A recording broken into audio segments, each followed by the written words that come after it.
saling menguatkan semuanya. Saya buka komal ini dengan basmalah. Bismillahirrahmanirrahim. Semoga hari ini berjalan dengan lancar.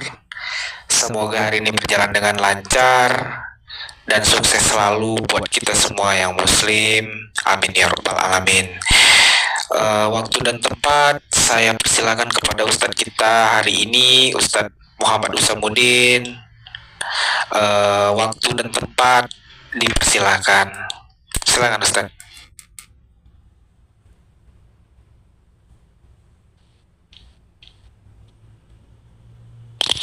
Monitor Ustadz. Ya, oke. Bismillahirrahmanirrahim. Asyhadu an la ilaha illallah wa asyhadu anna Muhammadar Rasulullah. Innal hamdalillah nahmaduhu wa nasta'inuhu wa nastaghfiruh wa na'udzu billahi min shururi anfusina wa min sayyiati a'malina. May yahdihillahu fala mudhillalah wa may yudlil fala hadiyalah. Asyhadu an la ilaha illallah wahdahu la syarikalah wa asyhadu anna Muhammadan abduhu wa rasuluh. Inna sholata tanha anil fahsya'i wal munkar wa la dzikrullahi akbar wa huwa ya'lamu ma tasna'un. Ma'asyiral muslimin yang dirahmati oleh Allah Subhanahu wa taala. Alhamdulillah malam ini kita dapat berjumpa kembali. Kita sama-sama mengkaji ilmu Allah, ilmu yang disampaikan oleh Allah melalui Rasulullah Sallallahu Alaihi Wasallam, yang untuk kita kaji yaitu tentang sholat. Dan mudah-mudahan sholat kita nanti seperti sholatnya Rasulullah Sallallahu Alaihi Wasallam.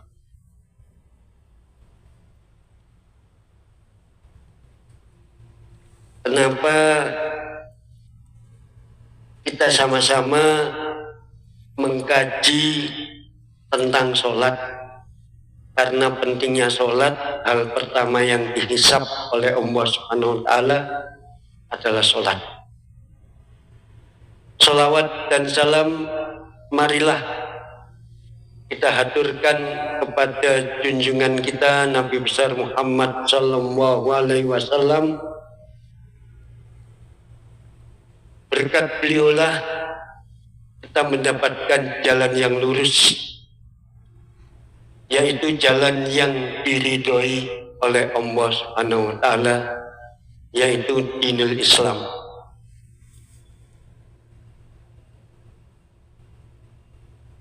Dan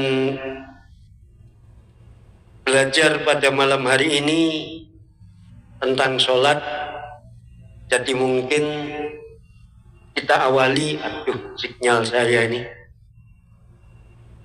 Kita awali dengan barangkali ada pertanyaan sebelum kita lanjutkan.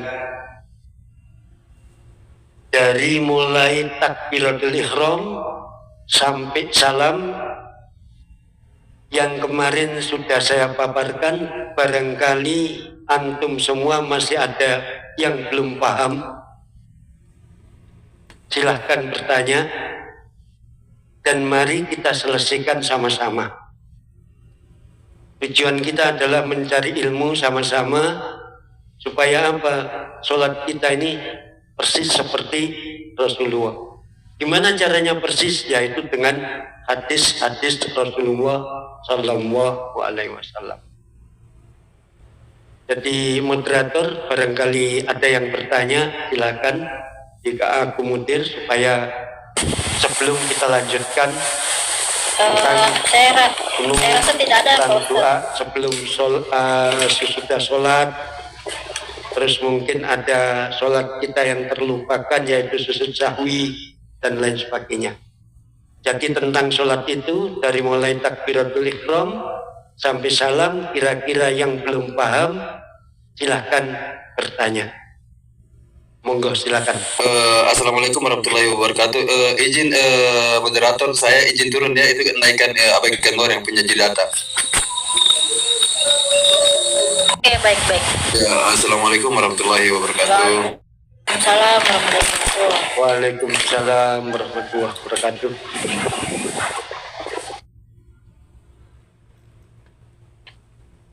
Kira-kira ada yang ditanyakan?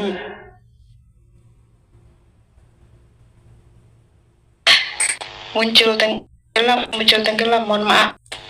Iya, sinyal saya jelek. Di Kupang lagi jelek nih sinyal semua. Iya, Sedang sinyal depan, saya juga belakang, ini. sinyal jelek. Kita besok Assalamualaikum warahmatullahi wabarakatuh. Waalaikumsalam. Waalaikumsalam warahmatullahi wabarakatuh. Aduh, ya Allah, sinyalku.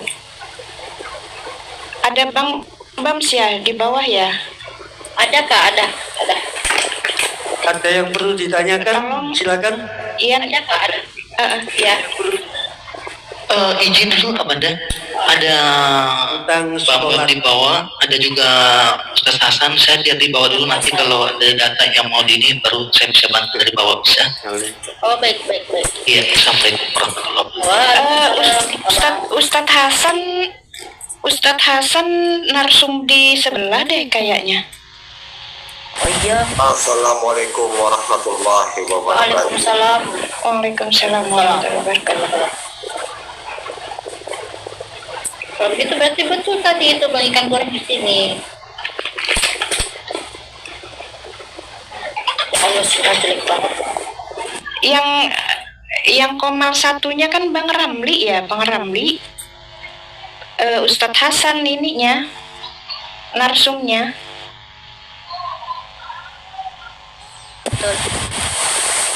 Iya lanjut Ustadz Nurdin lanjut Ustadz. Mana? Mungkin ada pertanyaan? Saya rasa belum ada Pak Ustaz. Tes 1 2 1 2. Suara saya dengar ya? Masuk Pak, masuk. Masuk Pak. Dengar Ustadz. Dengar suara saya? Masuk Pak, masuk. Aman Ustadz. Aman. Yang beliau.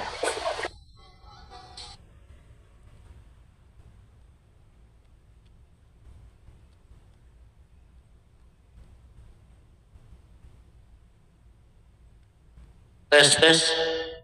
Dengar suara saya? Halo? Ada Ustadz. Ada Ustadz. Aman. Lanjut Ustadz.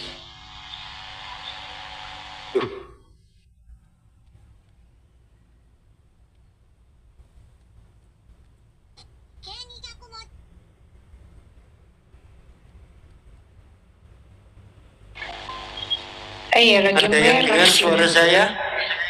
Ada Ustadz. Silakan lanjut Bagus, Ustadz. Ustazku masih ganteng suaranya Ustazku. Silakan. Ya, enggak. Barangkali ada pertanyaan tentang sholat karena betapa pentingnya dari mulai awal kemarin yang saya terangkan dari mulai takbiratul ihram sampai dengan salam, kira-kira ada yang mengganjal atau apa? Silakan.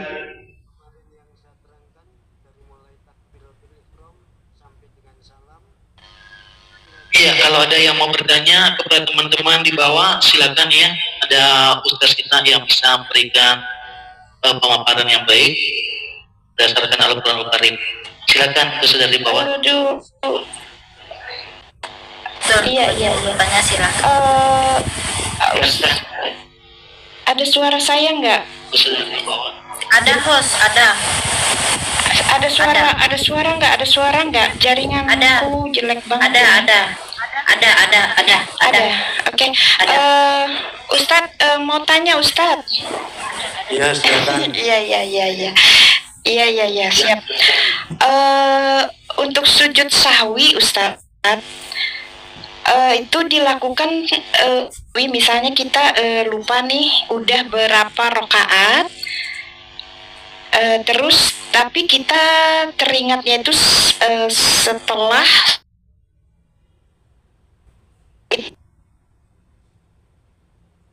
Aduh, jaringan ini. itu sujud sahwinya Hah?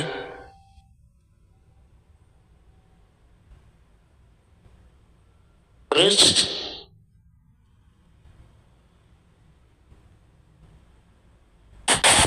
Oh, Masya Allah, jaringan Anda dengar ya? Jaringan apa tuh? Jaringan host. hostnya. jaringan hostnya, Pak Ustadz. Ringan ini. Gimana pertanyaannya? Coba diulang. Monitor host. Monitor host. Jaringannya nih. Yan, hotspotkan dulu ke Kak Diana Yan. Wah, jaringan. Mana Iya. Aduh, jaringanku sumpah ini bener-bener. Lanjut dulu biar normal dulu jaringanku. Bentar.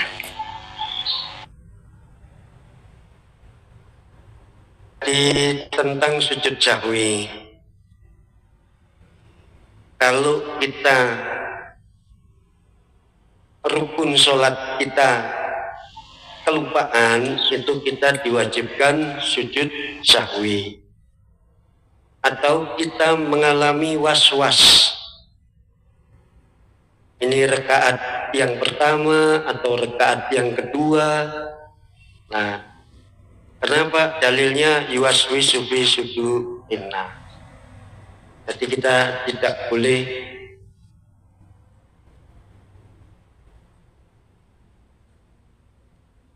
was-was. Jadi begitu apa yang kita ingat, misalkan dalam rakaat hitungan, misalkan kita sudah melaksanakan 2 rakaat tapi ternyata kita melaksanakan 1 rakaat, ya diyakini 1 rakaat dilanjutkan. Kalau memang kita masih ragu, kita sujud sahwi. Letak sujud sahwi itu di mana? Nah, alangkah lebih baiknya sujud sahwi itu dilakukan di belakang sebelum salam.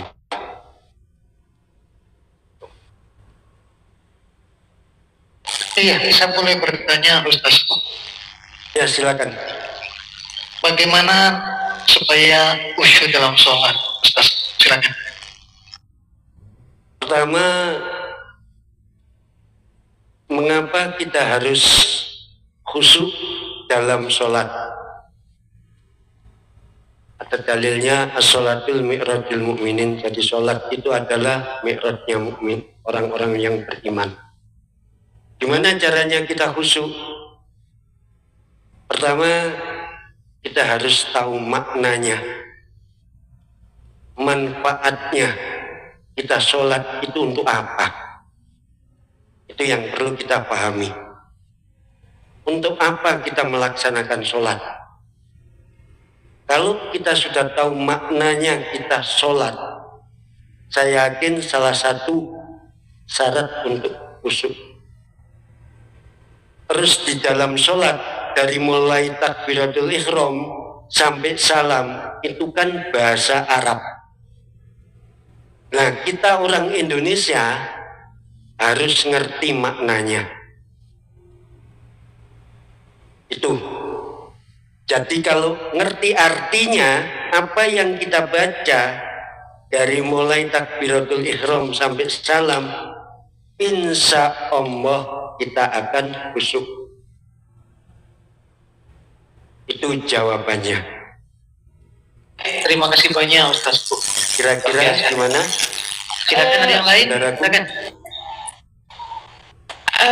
Jaringanku udah bagus nggak? Ada suara nggak? Allah Akbar. Ada suara saya nggak? Ada. Ada. Oke. Ustadz, bacaannya sujud sahwi itu apa? Saya pernah belajar gini ya, subhana man la yanamu wa Bacaan la sujud yashu. sahwi nanti saya terangkan.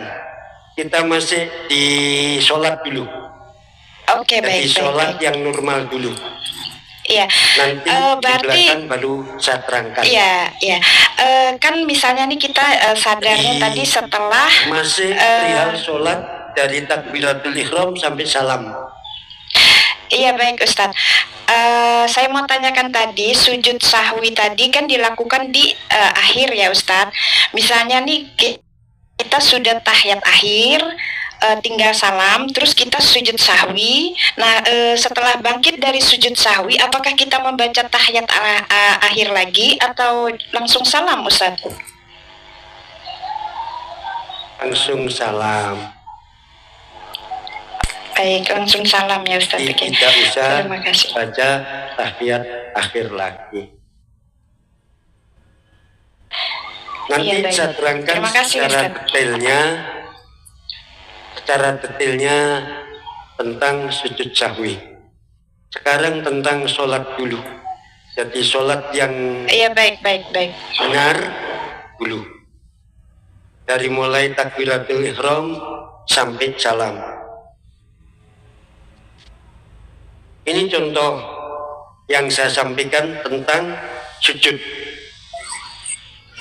Jadi sujud pertama dalam satu rakaat itu kan ada 2 sujud. Sujud pertama dengan sujud kedua. Di dalam sujud itu Allah melarang membaca Al-Quran. Dan Allah menganjurkan untuk berdoa. Dalam sujud. Ini dulu Abang dan Mas Tony, silakan. Jadi Allah melarang untuk membaca Al-Quran di dalam sujud. Di dalam sujud itu mengharap hambanya, Allah mengharap hambanya untuk berdoa. Karena doa yang mustajabah adalah doa di dalam sujud. Makanya bacaan sujud itu banyak sekali. Kalau tidak salah itu bacaan dalam sujud itu ada 12. Yang pertama adalah Subhana Rabbiyal A'la. Maha suci Rabbku yang maha tinggi. Itu dibaca 3 kali. Kemudian yang kedua Subhana Rabbiyal A'la wa bihamdi. Ditambah wa bihamdi. Itu juga dibaca 3 kali. Jadi artinya Maha suci Rabbku yang maha tinggi dan segala puji bagi Allah baginya. Dibaca 3 kali. Kemudian yang ketiga itu bacaannya, doanya adalah Subuhul Quddus Rabbul Malaikatu Warruh.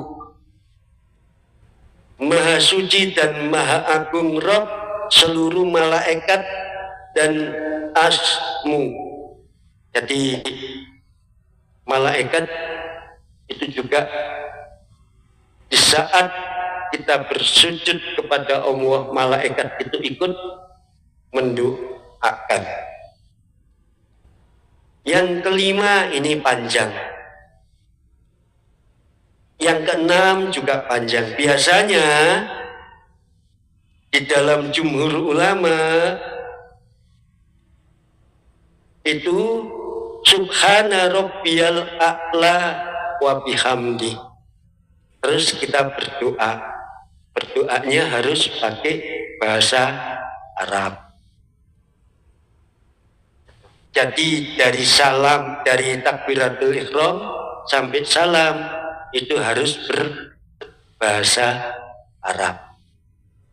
Saya masih belum bisa belajar. Ngerepek pun boleh. Misalkan di depan kita ada tag atau kita tempel di tembok, ngerepek pun boleh. Kalau sudah hafal, ya tidak boleh ngerepek lagi. Makanya kenapa kadang di Masjidil Haram, kadang di masjid-masjid di Arab itu selalu ada semacam tag gitu, ada untuk tempat Quran, untuk membaca surat-surat gitu. Itu diperbolehkan. Barangkali ada pertanyaan, kalau tidak ada pertanyaan kita lanjutkan. Tapi harapan saya harus ada pertanyaan. Kalau tidak ada pertanyaan, pertama kita mengerti atau kita tidak mengerti sama sekali. Itu yang setahu saya itu. Pertama kita mengerti atau yang kedua kita tidak mengerti sama sekali. Jadi silakan. Izin Ustazku, saya boleh bertanya lagi? Mungkin ini bisa mengedukasi juga kepada teman-teman Ya, silakan, di bawah. silakan. Terkait tadi kata khusyuk itu ke dalam sholat, satu poinnya udah kami dapat, dan yang kedua yang seperti Ustaz tadi menyampaikan bahwasanya perlu tahu dulu makna dalam sholat Ya. itu apa. Ya, silakan Ustaz. Ya Allah, yang saya jelek sekali nih malam ini.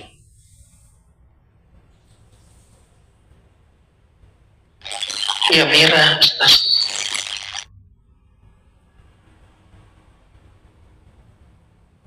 Kenapa ya sinyal saya ya?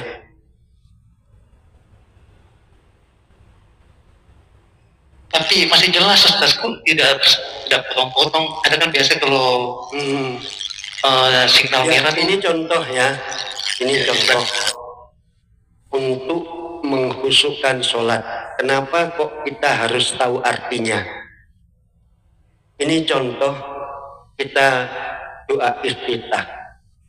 Kita melafadzkan doa iftitah.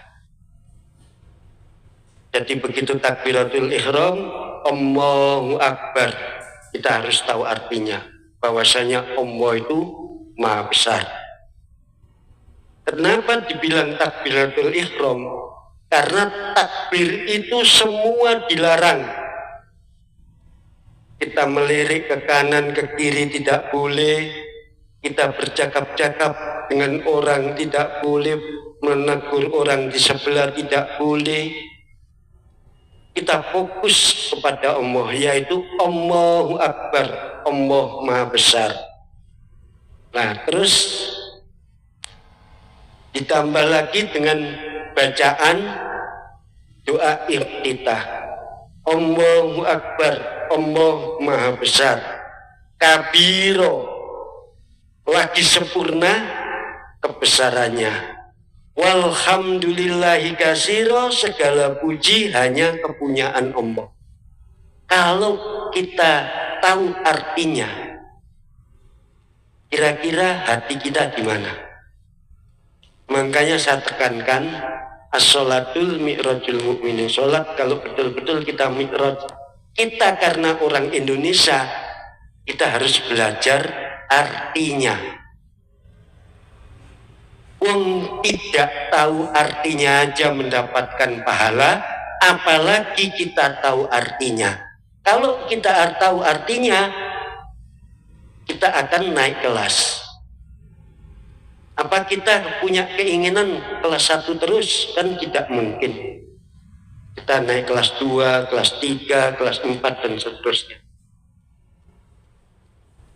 Kenapa saya tekankan kita harus tahu artinya? Ya itu tadi, karena kita ini lagi berkomunikasi dengan Allah.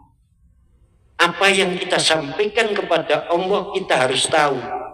Kalau Allah itu maha, antum semua berbahasa apapun Allah bisa, Allah mendengar.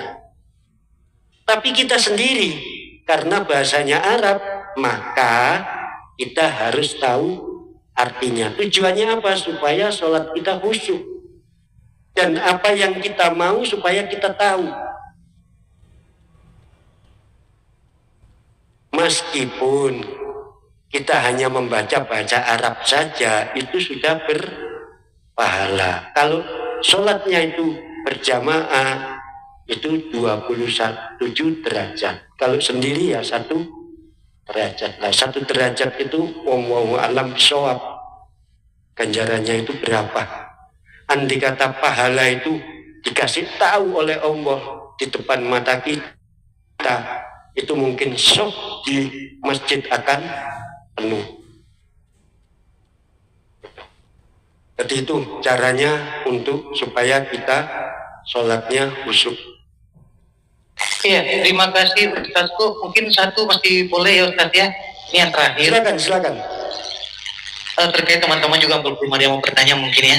Jadi terima kasih yang kedua, poinnya kami sudah dapat. Terima kasih Ustazku. Yang ketiga, ada nggak larangan tuh dalam sholat memejamkan mata sebagai sarana untuk khusyuk juga? Silakan Ustaz. Putus-putus di saya ini. Oh ya, putus ya Ustaz. Ya, sinyal jelek sekali malam ini. Iya, dia nunya habis, jaringannya Bunda habis. Silakan. Di merah. Ya, apakah ada larangan Tadi saya tidak dengar. Ya, apakah ada larangan di Al-Quran atau hadis bahwasanya supaya untuk melengkapi usyuk kita tadi dan yang apa yang sudah disampaikan? Udah dengar ya. Silakan apa ada yang lain? Ntar kita nggak dengar bagus. Bang ikan goreng coba ini aja. Kalau memang Ustadz kita nggak mendengar karena jaringan kita, coba Ya, jaringan saya Pak arah malam ya, ini. ditanya melalui typing nanti kalau misalnya sinyal Ustadz udah bagus, nanti dijelaskan. Coba supaya lebih jelas gitu, supaya tidak mengulang pertanyaan. Gitu aja Bang ikan goreng. Siap. Tuh, gimana nih?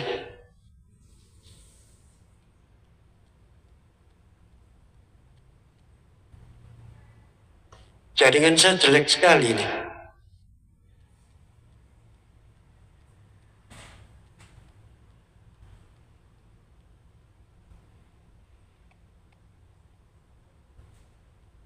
Ada yang bisa dengar saya? Ada Pak, ada Pak Ustadz. Kami dengar di sini Pak. Iya, saya dengar. Ibu Yani, saya dengar. Baik. Ya, jaringan saya malam ini kok kacau ya.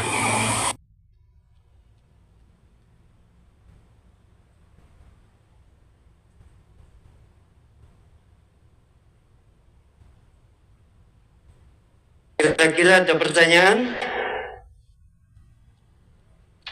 Bang ikan goreng mungkin mau bertanya. Pertanyaannya Pak Ustadz di bawah itu Ustadz.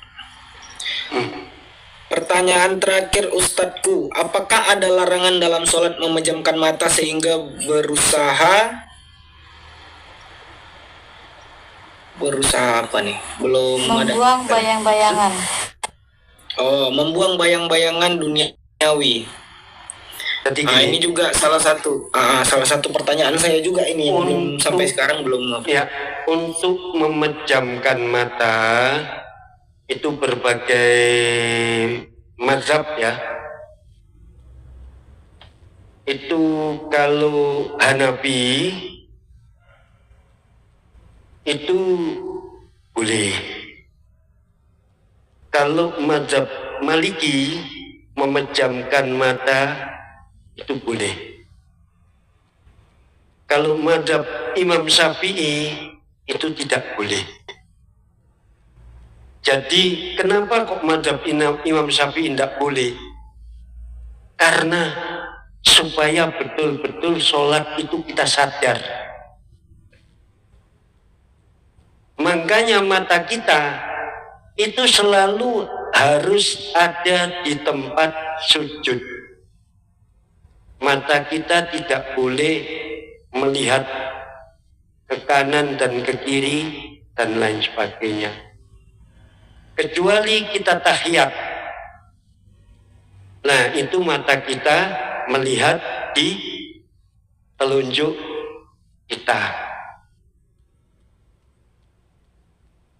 Di saat kita melakukan gerakan apapun, mata kita harus menuju ke tempat sujud. Bukan ke depan kita, tapi ke tempat sujud. Jadi kan untuk menghususkan kita memejamkan mata. Nah, kalau Imam Hanafi itu diperbolehkan, Imam Maliki diperbolehkan, Imam Syafi'i tidak diperbolehkan, dan Imam Hambali tidak diperbolehkan.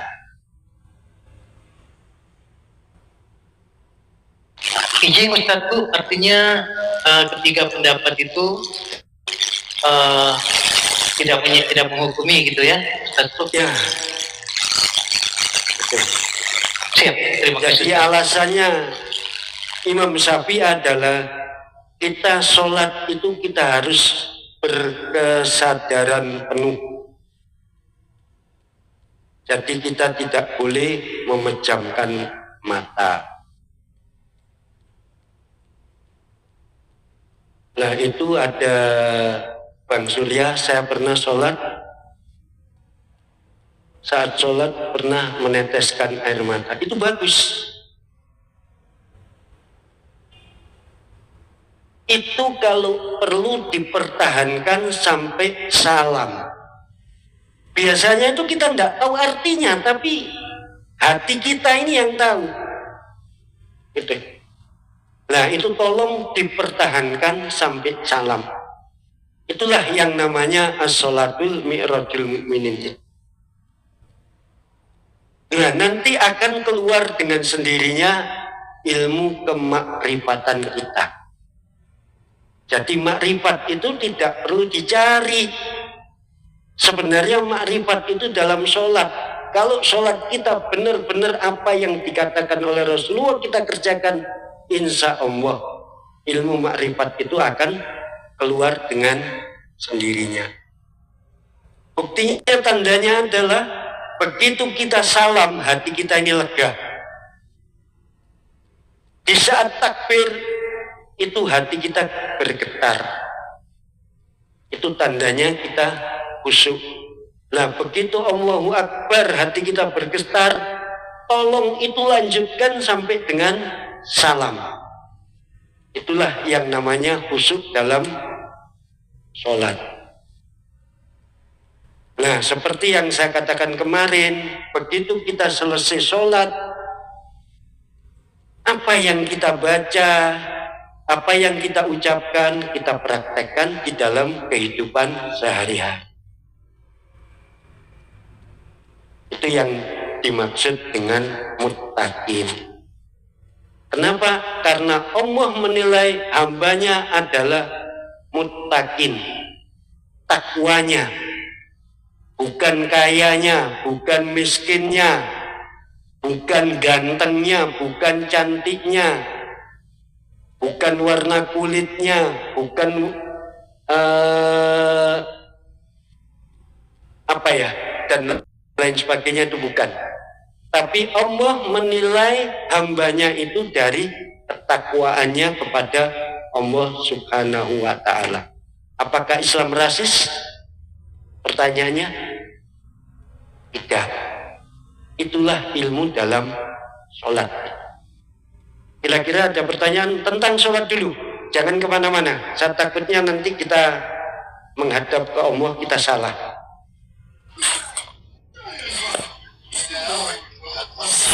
Boleh bertanya sebentar Ustaz?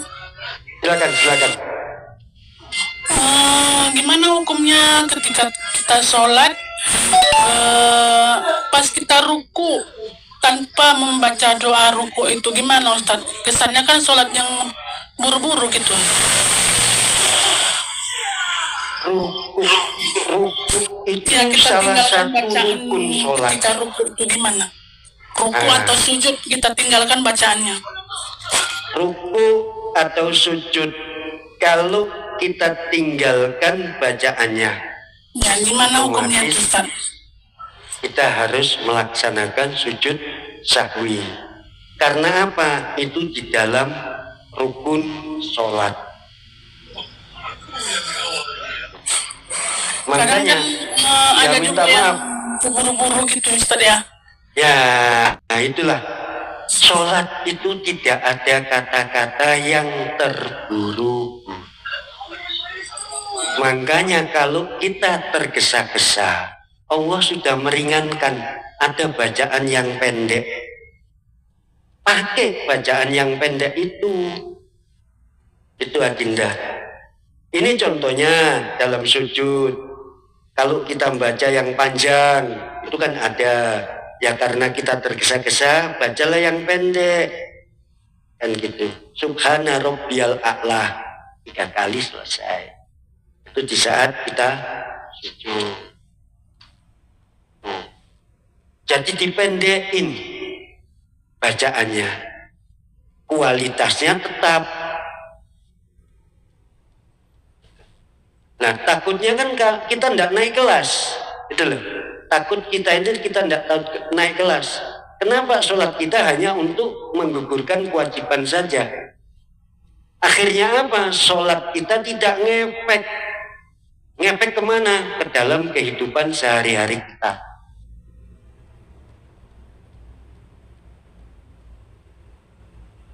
Itu saudaraku. Kira-kira jadi kalau misalkan ruku, bacaan ruku, sujud, bacaan sujud, itu termasuk rukun sholat. Jadi kalau kita tidak melaksanakan, kita wajib hukumnya sujud sahwi.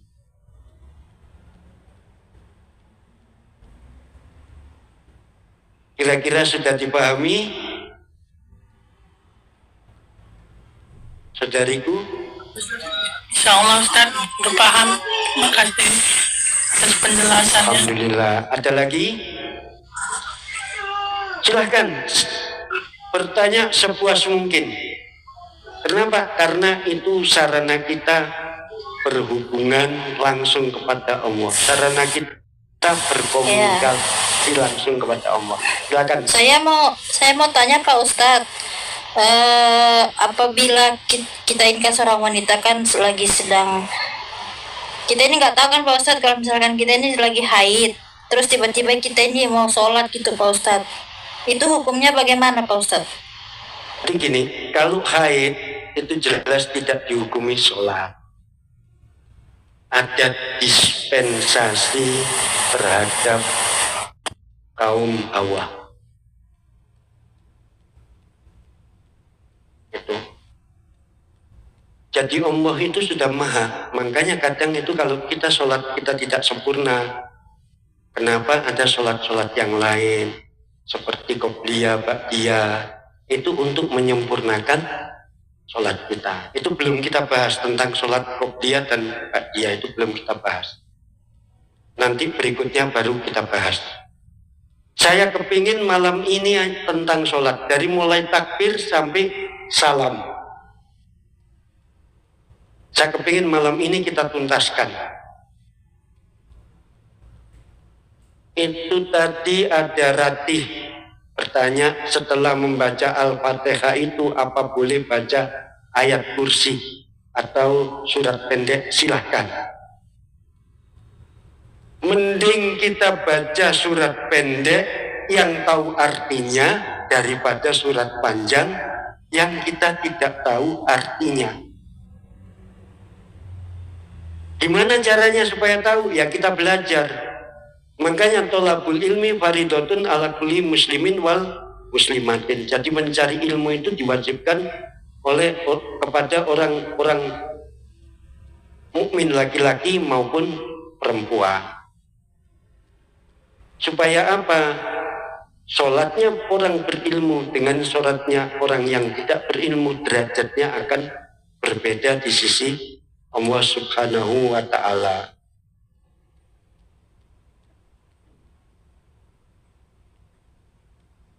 Ada pertanyaan lagi ini, sholat qodok apakah bisa dikurangi, apa wajib full? Juga Pak Ustadz, maksudnya ini gimana ini Bang Surya ini? Mungkin bisa diundang naik Bang Surya, Kira-kira siapa yang bisa ngalah dulu Ini ini? penuh ya. Saya Silakan. Saya aja. Udah, saya di bawah aja. Ya. Assalamualaikum warahmatullahi wabarakatuh. Waalaikumsalam warahmatullahi wabarakatuh. Ya, silakan naik biar bisa bertanyanya lebih jelas gitu, Bang Surya. Silakan Bang Surya.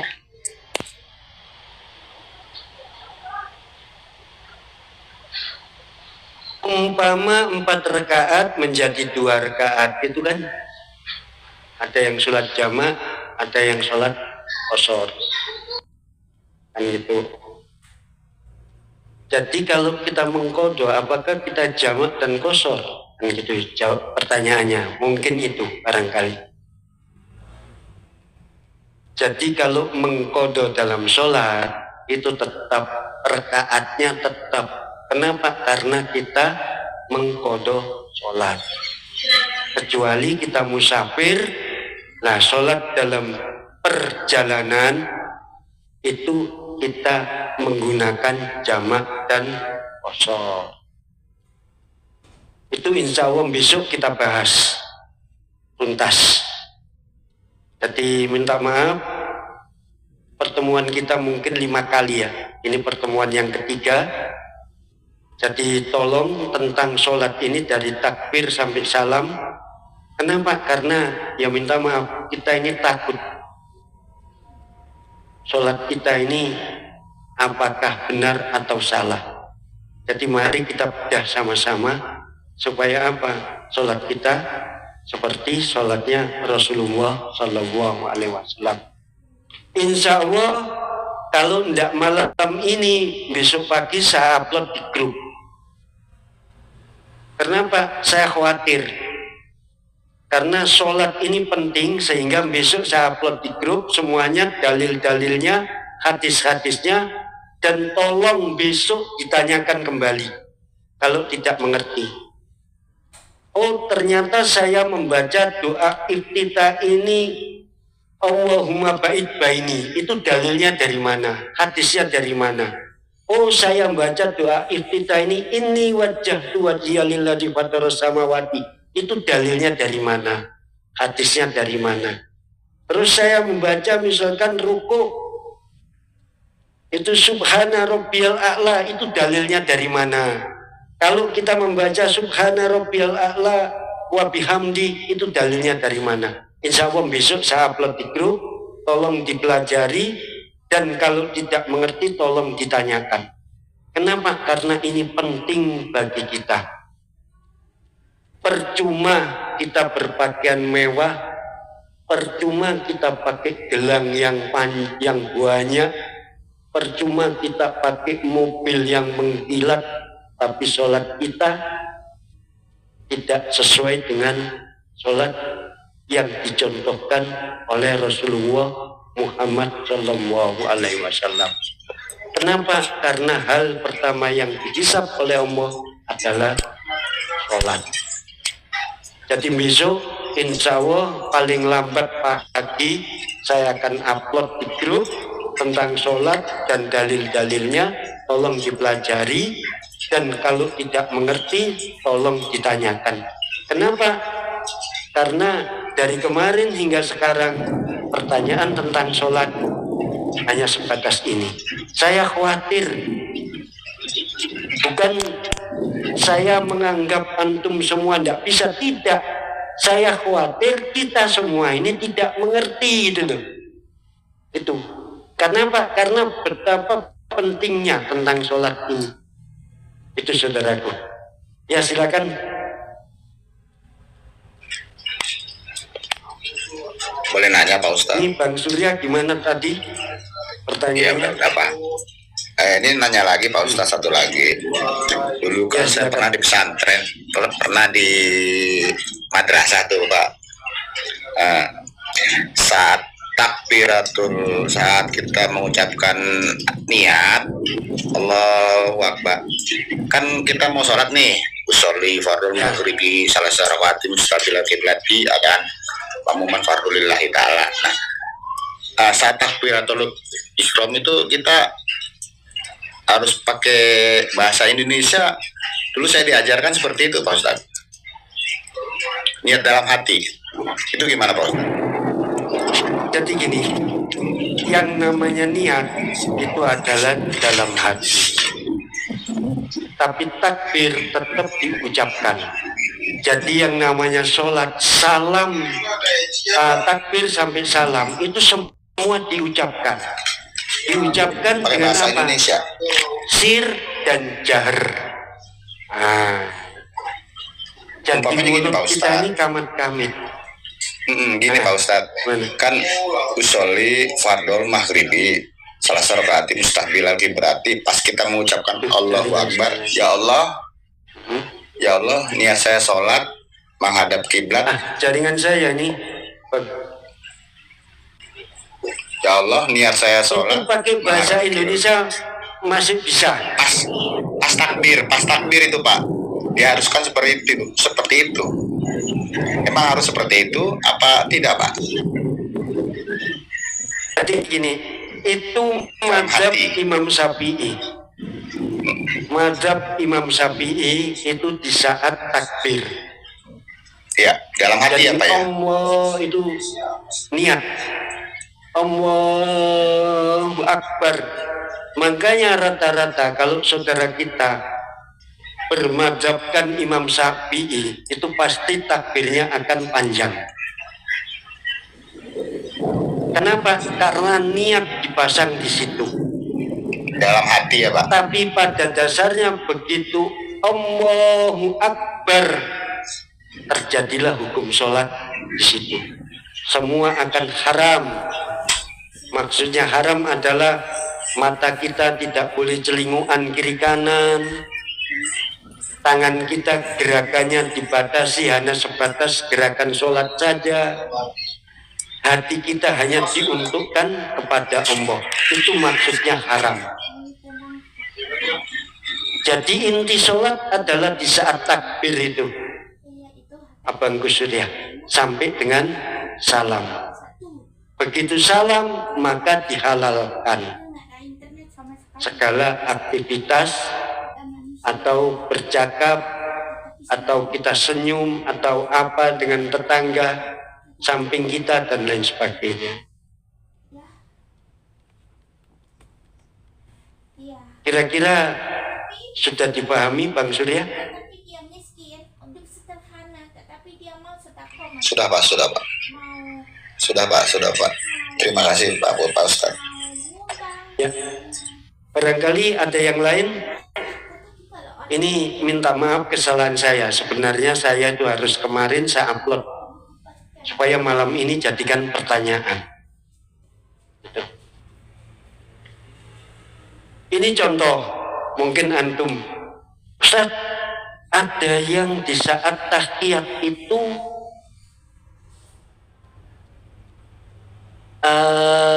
jari telunjuknya ada yang diputar-putar, ada yang lurus saja. Nah, itu kan mestinya harus ada pertanyaan itu kan, benar tidak? Mungkin antum lihat tetangga kita sholat terus tangannya diputar-putar. Itu sebenarnya adalah saking khusyuknya kita sholat, sehingga gerakan ibu jari ini ikut gemetar. Itu sebenarnya. Tapi penglihatan kita, karena kita melihat itu ulama itu jarinya diputar-putar, kita ikut berputar-putar akhirnya jarinya. Padahal itu tidak seperti. Jadi saking gemetarnya kita, karena kita tahu maknanya tahiyat awal atau tahiyat akhir. Itu kan jelas itu kalau kita tahu makna inna sholati wa nusuki wa mahyaya wa mamati lillahi rabbil alamin. Jadi sesungguhnya sholatku, ibadahku, hidup dan matiku hanya untuk Allah subhanahu wa ta'ala. La syarikalahu. La itu tidak syarikalah. Tidak ada yang lebih besar kecuali hanya Allah subhanahu wa ta'ala. Kalau kita tahu maknanya, otomatis di saat kita menunjukkan ibu jari kita akan gemetar. Itu hanya prasangka kita aja. Jari telunjuk kita digetarkan. Nah, berbagai 4 madhab ini, kapan kita menunjukkan ibu jari? Nah, kalau Imam Syafi'i itu di saat bersyahadat, asyhadu alla ilaha illallah, baru ibu jari kita telunjukkan. Kalau Imam Hanafi itu di saat awal at-tahiyatu, ibu jari langsung ditelunjukkan. Imam Maliki juga begitu. Imam Syafi'i dengan Imam Hambali yang di saat syahadat itu tadi. Itu kan mestinya harus ditanyakan ya. Makanya saya pelajari, sepertinya saya harus mengupload materi ini supaya bisa ditanyakan secara detailnya. Kenapa? Supaya kita ini tidak ikut-ikutan. Kita sholat itu berdasarkan hadis. Oh, guru saya ngajarin ini ya saya ikut. Tapi sumbernya dari mana, itu yang penting. Kan begitu saudaraku. Benar atau tidak? Ustaz, benar. Betul Ustaz, betul. Jadi kalau kita ditanya oleh Allah di dalam kubur, kamu sholat ini tuh ikut siapa? Ikut imam ini ya Allah, dalilnya apa? Kita sudah tahu. Kan kita ikut-ikutan. Kenapa? Karena sholat itu tidak main-main. Makanya adab sholat itu mulai dari berpakaian, mulai kita toharo, kita berwudu dan lain sebagainya, kita spesialkan untuk Allah. Seperti kemarin yang saya katakan, ketemu bupati aja malam kita tidak bisa tidur. Kalau laki-laki setrika jas, setrika celana, sambil sepatu. Kalau perempuan itu harus rambutnya harus dirol kiri kanan. Itu hanya ketemu makhluk.